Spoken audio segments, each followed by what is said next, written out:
हर बड़े युद्ध में एक ऐसी तकनीक आती है जो नियमों को बदल देती है। प्रथम विश्व युद्ध में मशीन गन थी जिसने खुले मैदान में पैदल सेना के हमलों को सामूहिक आत्महत्या में बदल दिया। द्वितीय विश्व युद्ध में एयरक्राफ्ट कैरियर था जिसने युद्धपोत को, जो कुछ साल पहले तक पृथ्वी का सबसे प्रतिष्ठित हथियार था, समुद्र में सबसे निर्णायक कारक नहीं रहने दिया। शीत युद्ध में परमाणु हथियार था जिसने महाशक्तियों के बीच पूर्ण युद्ध को जीतने की बजाय टालने वाली चीज बना दिया। रूस का यूक्रेन पर आक्रमण इसका अपना रूप पैदा कर रहा है, लेकिन इस बार ये बिल्कुल भी कोई एक हथियार नहीं है। इसके बजाय हम एक पूरी श्रेणी के हथियारों को देख रहे हैं जिन्हें हजारों की संख्या में बड़े पैमाने पर बनाया जा रहा है, जिसने एक ऐसे युद्ध को, जिसे यूक्रेन कुछ ही दिनों में हारने वाला था, अब 4 साल से भी ज्यादा समय से चल रहे संघर्ष में बदल दिया।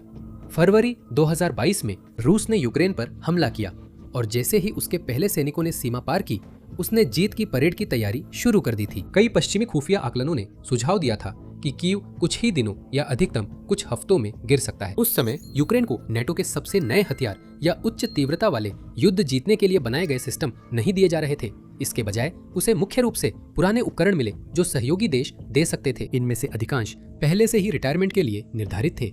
यूक्रेन को 80 साल पुराने बख्तरबंद वाहन, सेवा से हटाई जा चुकी तोपें और लड़ाकू विमान मिले जिन्हें खुले तौर पर नए मॉडलों से बदला जा रहा था। नाटो के गोदाम में जो कुछ भी धूल खा रहा था, यूक्रेन को उदार दान के रूप में वही मिलने वाला था। लेकिन कोई भी मदद ठीक थी क्योंकि यूक्रेन के पास खुद का कुछ भी नहीं था। वही से शुरुआत हुई थी। 4 साल बाद वही देश अब नाटो की सेनाओं को प्रशिक्षण दे रहा है, मित्र देशों की सरकारों को युद्ध क्षेत्र की तकनीक उपलब्ध करा रहा है और पश्चिमी रक्षा उद्योग के वरिष्ठ अधिकारियों की मेजबानी कर रहा है जो यह जानना चाहते हैं कि यूक्रेन हथियारों को उनसे तेज और सस्ते कैसे बनाता है। और एक बदलाव है जो सबसे ज्यादा मायने रखता है, जो बताता है कि ये सब कैसे हुआ। यूक्रेन ने खुद को ड्रोन युद्ध के लिए दुनिया की अग्रणी प्रयोगशाला बना लिया और उसने ये उतनी तेजी से किया जितनी की किसी ने, यहाँ तक कि उसकी अपनी सरकार ने भी उम्मीद नहीं की थी। हमें ये समझना होगा कि यूक्रेन के पास हथियार विकसित करने के अलावा और कोई विकल्प क्यों नहीं था। रूस की आक्रमणकारी सेना ने लगभग हर पारंपरिक श्रेणी में यूक्रेन को संख्या में पीछे छोड़ दिया था। तोपखाना, टैंक, विमान, क्रूज मिसाइलें और कुल मानव बल। यूक्रेन पारंपरिक हथियार प्रणालियों में रूस से ज्यादा उत्पादन नहीं कर सकता था और पश्चिम से जो हथियार उसे मिले भी वे धीरे धीरे सीमित संख्या में और अक्सर राजनीतिक शर्तों के साथ है। उदाहरण के लिए पहले 2 वर्षों में यूक्रेन को जो ज्यादातर लंबी दूरी के हथियार मिले, उनका इस्तेमाल यूक्रेन की सीमा के बाहर नहीं किया जा सकता था, जिससे वे केवल कब्जे वाले इलाकों में सीमित हमलों के लिए ही उपयोगी थे। यूक्रेन के पास जो था वो था सॉफ्टवेयर इंजीनियरों का एक बड़ा समूह, एक स्टार्टअप संस्कृति जो उसकी आईटी आउटसोर्सिंग इंडस्ट्री से निकली थी, और एक युद्ध भूमि जो बेरहमी से लगातार यह फीडबैक दे रही थी कि क्या काम करता है और किस से सैनिक मारे जाते हैं। तो जरूरत ने युद्ध सिद्धांत का रूप ले लिया। ड्रोन इसका जवाब बन गए। वे सस्ते थे, उन्हें जल्दी जल्दी बदला जा सकता था और उन्हें रूस के पैमाने पर औद्योगिक आधार की जरूरत नहीं थी। उस बदलाव की पहली लहर वही है जिसे युद्ध को करीब से देखने वाले ज्यादातर लोग पहले से जानते हैं। छोटे कमर्शियल क्वाडकॉप्टर, जिन्हें पहले टोही और फिर हमले के लिए इस्तेमाल किया गया। यूक्रेन की सरकार ने आर्मी ऑफ ड्रोन नामक एक सरकारी समर्थित कार्यक्रम शुरू किया जिसमें खरीदारी, प्रशिक्षण और बड़े पैमाने पर यूनिट्स को फर्स्ट पर्सन व्यू ड्रोन वितरित किए। स्वयंसेवकों और सैनिकों ने उपभोक्ता एयर फ्रेम्स पर विस्फोटक बांध दिए जिन्हें असल में शादियों और रियल एस्टेट लिस्टिंग्स की शूटिंग के लिए डिजाइन किया गया था, और उन्हें कुछ $100 में टैंक नष्ट करने वाले सटीक हथियारों में बदल दिया। वे साधारण थे लेकिन प्रभावी थे। युद्ध के तीसरे साल तक एफपीवी हमले अधिकांश नष्ट किए गए रूसी बख्तरबंद वाहनों के लिए जिम्मेदार थे। एक व्यापक रूप से उद्धृत यूक्रेनी अनुमान के अनुसार ड्रोन रूसी सैनिकों के 80% से अधिक युद्ध क्षेत्र हताहतों के लिए जिम्मेदार थे। उस सटीक आंकड़े की स्वतंत्र पुष्टि करना मुश्किल है, लेकिन बहुत कम लोग इस बात से असहमत हैं कि ड्रोन अब युद्ध क्षेत्र का प्रमुख हथियार बन चुके हैं। उस बदलाव के पीछे का उत्पादन मॉडल ड्रोन जितना ही महत्वपूर्ण है। यूक्रेन ने इस प्रणाली को उसी तरह बनाया जैसे स्टार्टअप्स अपने उत्पाद बनाते हैं। इसमें सैकड़ों छोटे निर्माताओं का उपयोग किया गया। कुछ निर्माता गैराज और पुनर्निर्मित वर्कशॉप से काम कर रहे थे, लेकिन निर्माताओं की संख्या के अलावा पैमाना और गति भी महत्वपूर्ण थे। यूक्रेन ड्रोन फ्रेमों और पेलोड्स में सालों नहीं बल्कि हफ्तों के चक्र में लगातार सुधार कर रहा था। इसमें मोर्चे पर तैनात सैनिकों ने सीधे तौर पर मदद की। नई खेप के मोर्चे पर पहुंचने के कुछ ही दिनों में क्या काम आया और क्या विफल रहा, इस पर सैनिक फीडबैक दे रहे थे। वह विकेंद्रीकरण भी एक रक्षात्मक ताकत साबित हुआ। रूस यूक्रेनी रक्षा सुविधाओं पर हमला कर सकता है और करता भी है, लेकिन ऐसा कोई एक कारखाना नहीं है जिसे नष्ट कर देने से यूक्रेन के ड्रोन उत्पादन पर बड़ा असर पड़े। ड्रोन युद्ध ही वो वजह है जिससे मोर्चा खुद पारंपरिक खाई युद्ध की तरह कम और हमलों से भरे घातक क्षेत्र की तरह ज्यादा काम करने लगा। मोर्चे के कई किलोमीटर हिस्से पर लगातार 2 ही ड्रोन नजर रखते हैं और एफपीवी टीमें तैनात है। जो उसके भीतर हिलने वाली लगभग हर चीज पर हमला कर सकती हैं। उस क्षेत्र से आगे बढ़ना दोनों पक्षों के लिए बेहद महंगा हो गया है और यही एक बड़ा कारण है कि दोनों पक्षों के भारी हताहतों के बावजूद कुछ इलाकों में मोर्चा बहुत कम बदला है। जो बात आसानी से छूट सकती है वह यह है कि जैसे ही पहली लहर ने खुद को साबित किया, तकनीकी उन्नति कितनी तेजी से बढ़ गई। यूक्रेन सिर्फ विस्फोटकों से भरे क्वाडकॉप्टरों तक ही नहीं रुका, इसने FP सीरीज जैसे समर्पित स्ट्राइक ड्रोन परिवारों का विकास शुरू किया, जो एक बार इस्तेमाल होने वाली हमला प्रणालियां हैं, जिन्हें बाजार में उपलब्ध किसी भी चीज की तुलना में लंबी दूरी और भारी पेलोड के लिए विशेष रूप से बनाया गया है। ये घरेलू रूप से विकसित गोला बारूद थे, जिन्हें शुरू से ही बड़े पैमाने पर उत्पादन के लिए और उन लक्ष्यों को भेदने के लिए डिजाइन किया गया था जिन्हें यूक्रेन अपनी मौजूदा मिसाइलों से नहीं भेज सकता था, जैसे कि ईंधन डिपो, गोला बारूद भंडार और रूस की सीमा के अंदर गहराई में स्थित एयरबेस। यूक्रेन ने बुरोवी जैसे सिस्टम भी तैनात किए, एक मल्टीपल लॉन्च रॉकेट सिस्टम और ड्रोन का मिश्रण, जिसने तोप के गोले और मानव रहित विमान के बीच की रेखा को धुंधला कर दिया, क्योंकि अब फर्क मायने नहीं रखता था। जो मायने रखता था वो था रेंज, प्रति यूनिट लागत और एक रात में आप कितने हवा में भेज सकते हैं। समुद्र में यूक्रेन को भी एक ऐसी समस्या का सामना करना पड़ा जो कागजों पर असंभव लगती थी। युद्ध के शुरुआती महीनों के बाद उसके पास लगभग कोई नौसेना नहीं बची थी, जबकि रूस के ब्लैक सी फ्लीट के पास अभी भी क्रूजर, पनडुब्बियां और यूक्रेनी अनाज निर्यात को ब्लॉक करने की क्षमता थी। यूक्रेन का जवाब था मैगुरा परिवार के मानव रहित सतही पोत, तेज पानी पर कम उभरी हुई ड्रोन नावें जो विस्फोटकों से भरे होते हैं, दूर से नियंत्रित किए जाते हैं और इतने सस्ते हैं कि बड़ी संख्या में खो जाने पर भी कोई फर्क नहीं पड़ता। और उन ड्रोन बोट्स ने ऐसा कुछ किया जो 2022 में असंभव सा लगता था। उन्होंने असली युद्धपोतों वाले एक पूरे बेड़े को पश्चिमी काले सागर के अधिकांश हिस्से से पीछे हटने के लिए मजबूर कर दिया। रूसी जहाज जो कभी यूक्रेन के तट के पास स्वतंत्र रूप से गश्त करते थे, अब पूर्व में और दूर के बंदरगाहों से संचालन करने लगे ताकि वे ड्रोन बोट्स की पहुंच से बाहर रहें, क्योंकि एक बिना चालक दल वाली नाव से एक कॉर्वेट या लैंडिंग शिप को खोना, जिसकी कीमत लक्ष्य के मुकाबले बहुत कम थी, ये रूस की नौसेना के लिए ऐसा सौदा नहीं था जिसे वो लंबे समय तक झेल सके। सोचिए, एक ऐसा देश जिसकी वास्तव में कोई नौसेना नहीं थी, उसने एक क्षेत्रीय समुद्री शक्ति को अपनी ही समुद्री सीमा में संचालन करने की क्षमता से वंचित कर दिया। ये कोई मामूली सामरिक जीत नहीं है, बल्कि ये तो इस बात को ही नए सिरे से परिभाषित करता है कि नौसैनिक शक्ति के लिए आखिर चाहिए क्या। यूक्रेन ने भी इस अवधारणा पर लगातार सुधार किया। बाद में इन ड्रोन नौकाओं के विभिन्न संस्करणों को वायु रक्षा मिसाइलें ले जाने के लिए अनुकूलित किया गया, जिससे एक सतही पोत जिसमें कोई चालक दल नहीं था, उसे ऐसा मंच बना दिया गया जो हेलीकॉप्टर और फिक्स्ड विंग विमान को मार गिरा सकता था, जो इन नौकाओं की तलाश में आते थे। और इस तरह रूस के लिए इन नौकाओं का शिकार करने के बचे हुए कुछ तरीकों में से एक भी बंद हो गया। यह एकल विकास बहुत महत्वपूर्ण था, क्योंकि इसका मतलब था कि रूसी नौसैनिक विमानन अब बिना चालक दल वाली नौकाओं को एक आसान और बिना जोखिम वाला लक्ष्य नहीं मान सकता था। बिना चालक दल वाला पोत अब सिर्फ एक परेशानी नहीं रहा, बल्कि अपने आप में एक असली एंटी एक्सेस खतरा बन गया था, जिससे रूसी कमांडरों को ब्लैक सी के ऊपर मानव युक्त विमान भेजने से पहले 2 बार सोचना पड़ता था। यही तर्क रूस के हवाई क्षेत्र तक भी पहुंच गया।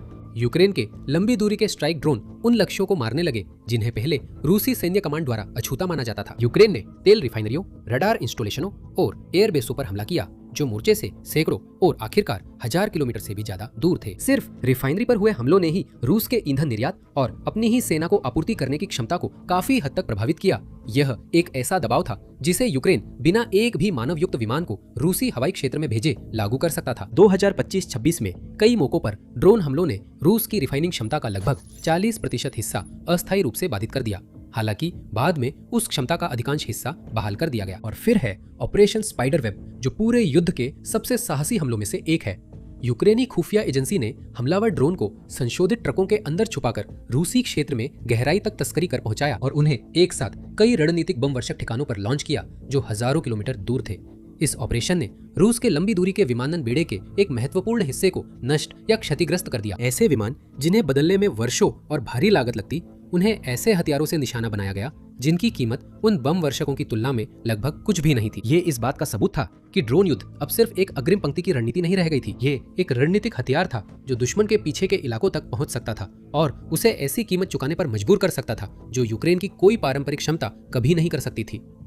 2025 तक यूक्रेन ने यही तरीका जमीन पर भी अपनाया था। उसने बिना चालक वाले जमीनी वाहनों का प्रदर्शन किया, जो असल में हथियारबंद या रसद ले जाने वाले रोबोट थे। इनका इस्तेमाल अग्रिम मोर्चे की पोस्टों तक रसद पहुंचाने, घायल सैनिकों को निकालने और कुछ मामलों में सीधे लड़ाई में भी उतारा गया, वो भी बिना किसी इंसान को वाहन में डाले। और युद्ध के वर्तमान चरण में रुख एक बार फिर अधिक स्वायत्त और AI सहायता प्राप्त लक्ष्य निर्धारण और नेविगेशन की ओर मुड़ गया है। इससे यूक्रेन की रेडियो लिंक पर निर्भरता कम हो जाती है, जिन्हें रूसी इलेक्ट्रॉनिक युद्ध ने जाम करने में काफी महारत हासिल कर ली है।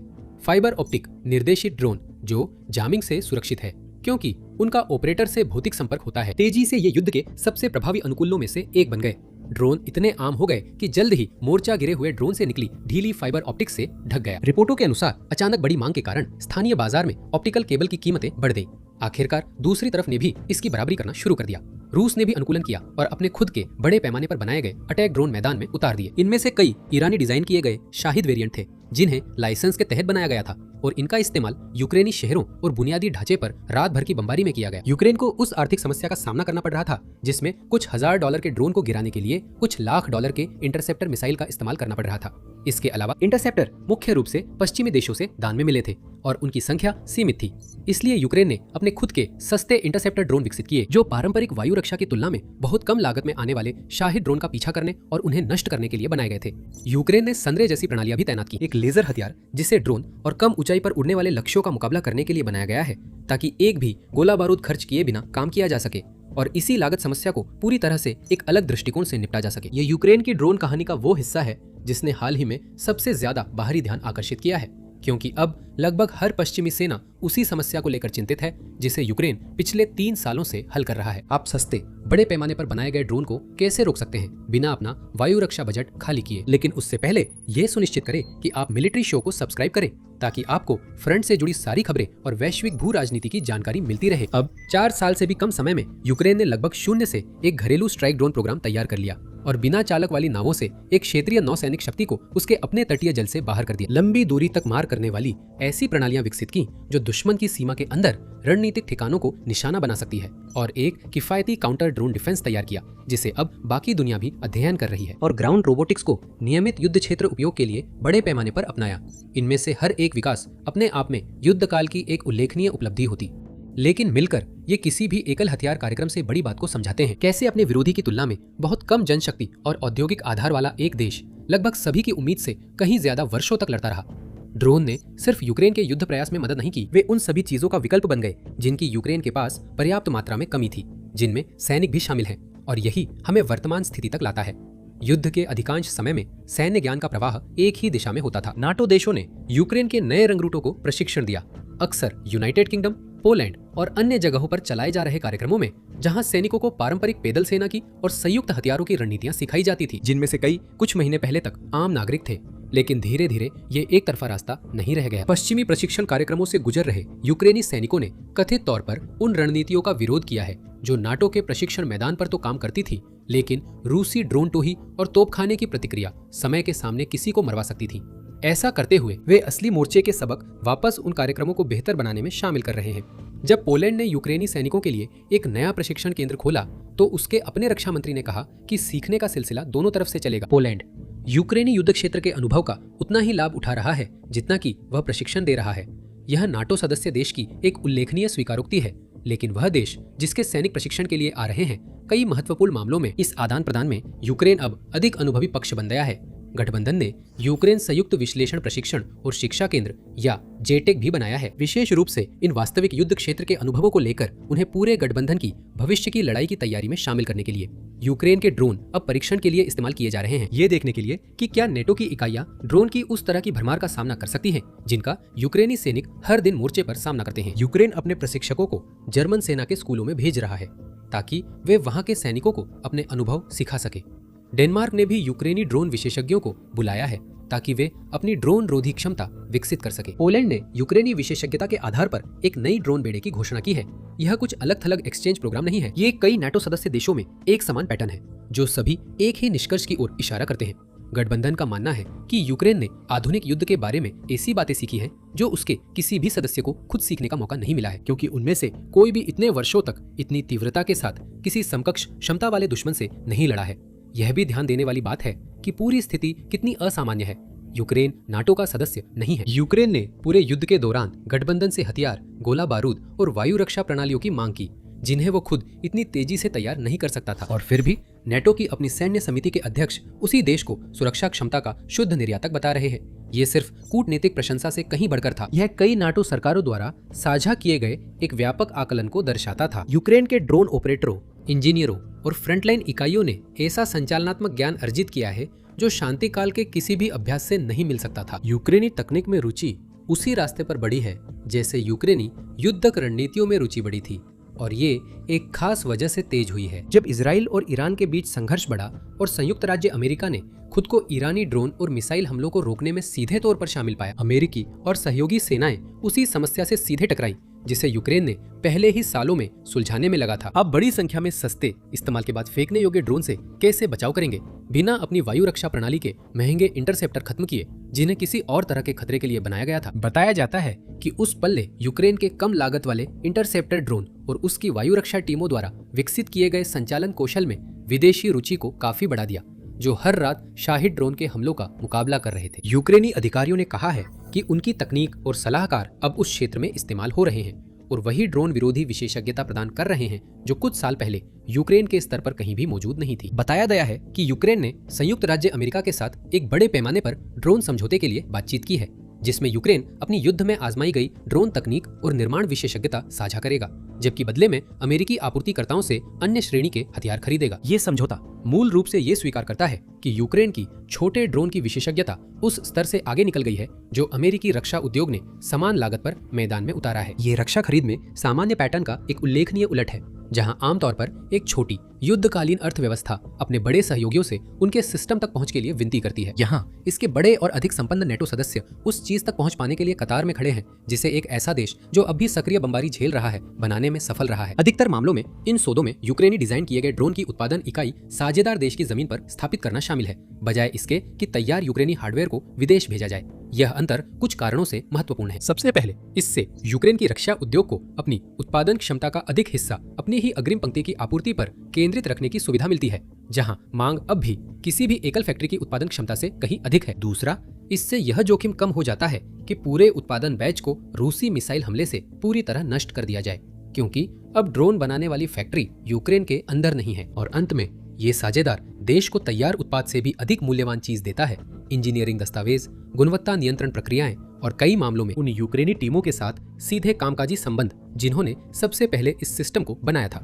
यूक्रेन के तैयार हथियारों का निर्यात सीमित है क्योंकि उसकी अपनी युद्ध की जरूरतें विदेशों में बिक्री से ज्यादा महत्वपूर्ण है, लेकिन यह उत्पादन हस्तांतरण मॉडल कीव को अपना तकनीकी प्रभाव बढ़ाने देता है बिना उन ड्रोन को हटाए जिनकी उसके अपने सैनिकों को मोर्चे पर जरूरत है। इस सब को यह मान लेना गलती होगी कि यूक्रेन पूरी तरह आत्मनिर्भर हो गया है। यूक्रेन अब भी सबसे बड़े खतरों, खासकर बैलिस्टिक मिसाइल रक्षा के लिए पश्चिमी देशों द्वारा दिए गए एयर डिफेंस सिस्टम्स पर बहुत हद तक निर्भर है, जहां उसके पास पैट्रियट जैसे सिस्टम्स का कोई घरेलू विकल्प नहीं है। जो बदला है वो है इस रिश्ते का संतुलन। यूक्रेन इस युद्ध में एक ऐसे देश के रूप में शामिल हुआ था जिसे सब कुछ चाहिए था और बदले में आभार व्यक्त करने के अलावा कुछ भी देने को नहीं था। ये 4 साल की कठिन क्रूर लड़ाई के बाद एक ऐसे देश के रूप में उभर रहा है जिसे अभी भी उन्नत पश्चिमी सैन्य उपकरणों की जरूरत है, लेकिन अब वो इन्हें हासिल करने के लिए भुगतान करने में भी सक्षम होता जा रहा है, आंशिक रूप से उस विशेषज्ञता के साथ जो बाकी गठबंधन के पास नहीं है। यूक्रेनी अधिकारियों ने इसे एक जानबूझकर किया गया रणनीतिक बदलाव बताया है। सिर्फ सहायता मांगने से हटकर अब वे ऐसे दीर्घकालिक तकनीकी और औद्योगिक साझेदारी बनाने की ओर बढ़ रहे हैं जो युद्ध के समाप्त होने के बाद भी बनी रहेंगी, चाहे वह कभी और जैसे भी खत्म हो। तो आखिर सब कुछ वास्तव में क्या बदल गया? यह कोई एक हथियार प्रणाली नहीं थी और ना ही कोई एक लड़ाई थी। ये वह निर्णय था जो 2022 में मजबूरी में लिया गया और तब से हर साल जानबूझकर और भी मजबूत किया गया। ड्रोन को एक सहायक उपकरण के रूप में नहीं, बल्कि उस युद्ध की मूल रणनीति के रूप में अपनाना जिसे यूक्रेन रूस के बराबर बंदूक, टैंक या सैनिकों से नहीं जीत सकता था। उस निर्णय ने एक नौसैनिक ड्रोन अभियान को जन्म दिया जिसने एक पूरे बेड़े को उसकी अपनी जल सीमा से बाहर धकेल दिया। इसने एक ऐसा स्ट्राइक ड्रोन प्रोग्राम तैयार किया जो दुश्मन की सीमा के अंदर गहराई तक पहुंचकर एक ही समन्वित अभियान में रणनीतिक बम वर्षक अड्डों पर हमला कर सकता है। इसने एक काउंटर ड्रोन सिद्धांत तैयार किया जिसे आधुनिक वायु शक्ति के लिए सबसे ज्यादा जिम्मेदार देश संयुक्त राज्य अमेरिका अब अध्ययन कर रहा है और कुछ मामलों में सीधे कीव से खरीद भी रहा है। और इसने इतना अधिक संचित युद्ध क्षेत्र ज्ञान उत्पन्न किया कि नाटो ने एक पूरा संस्थान ही बना दिया ताकि यह सुनिश्चित किया जा सके कि जब आखिरकार लड़ाई थम जाए तो वह ज्ञान कहीं खो न जाए। यूक्रेन सिर्फ ड्रोन अपनाकर इस युद्ध में बचा भर नहीं रहा, उसने ये धारणा ही बदल दी कि बाकी दुनिया मानती है कि एक आधुनिक सेना कैसी होनी चाहिए, और उसने ये सब तब किया जब वो हर दिन अपनी खुद की जिंदगी के लिए लड़ रहा था। इस दृष्टिकोण ने सब कुछ बदल दिया और इस युद्ध को करीब से देख रही हर सेना ये जानती है। इस बीच रूस की स्थिति है जहां चीजें बिल्कुल उल्टी दिशा में घट रही है। राष्ट्रपति व्लादिमीर पुतिन धीरे धीरे और ज्यादा अलग थलग होते जा रहे हैं और यहाँ तक कि क्रेमलिन में उनके सबसे करीबी सहयोगी भी अब उनके सत्ता में बने रहने की संभावनाओं को लेकर आश्वस्त नहीं हैं।